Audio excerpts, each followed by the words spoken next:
how does your person vet you? How do they figure out if they can work with you, know you, like you, and trust you? On social media, what are they looking for? Number one, they're checking out your photos. And so I will let you know that there has been at least more than 30 people that I was going to potentially work with, and I didn't align with their photos. And you can say, Adam, you're a horrible person. You're the worst person I ever felt, noticed, heard of, because you're judging a book by their cover, right?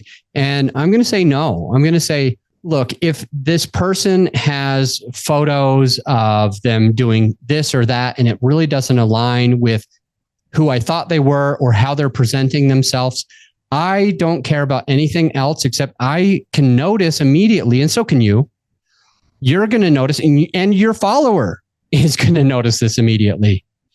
If that person's what they post on for their photos, who they're with, what they're drinking, etc., where they go, there's so many options. If you see this and it doesn't align with who they are presenting themselves to be, you're probably going to be out as well. You're going to realize that I'm not just the horrible person, that we all have a little bit of that. I want my person, whoever I work with, whoever I hire as a coach or as an attorney, I want them to live a lot of the values that I live. I like that. And so if you're one certain religion and they're a certain religion, you might be more likely to go with them. I love mountain biking. A personal example of this for me is I was raising money for real estate myself, and my goal was to be able to close on the most amount of apartment communities. And some of the things that I posted on my social media, I should say most of the things didn't even have anything to do with apartment investing. But interestingly enough, I had photos on there that were with me and my kids having fun, doing cool things, documenting the journey of being a dad, and mountain biking. So I posted a lot of stories, and I posted several pictures almost once a week for a while during the summer of just cool shots that I was able to capture while mountain biking.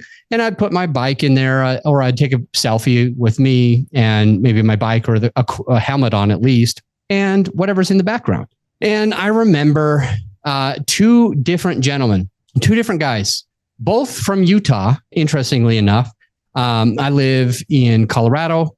These two guys probably do know each other, but they live in different parts of their state. And in both cases, they said that they liked my lifestyle. They liked that I got out and did this. And one of them just said, bro, I think, he goes, I think that pretty much every, he calls them syndicators. That's when you raise money for big real estate projects. Exactly what I was doing. He goes, I think that pretty much every syndicator is doing about the same thing, offering about the same return.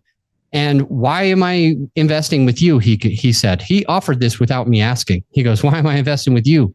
He said, he goes, really, it's because you like mountain biking. I like mountain biking. I think we can get along. And I want to invest with people who are like me. So in this case, this gentleman ended up vetting me by following me on Facebook and noticing images and pictures and videos with my kids. Same thing with mountain biking and a little bit of content about real estate. And he said, this guy is my people. This is the type of person that I want to be around. This is the type of person that I want to work with. And so instead of the other people getting his millions of dollars, I got his millions of dollars.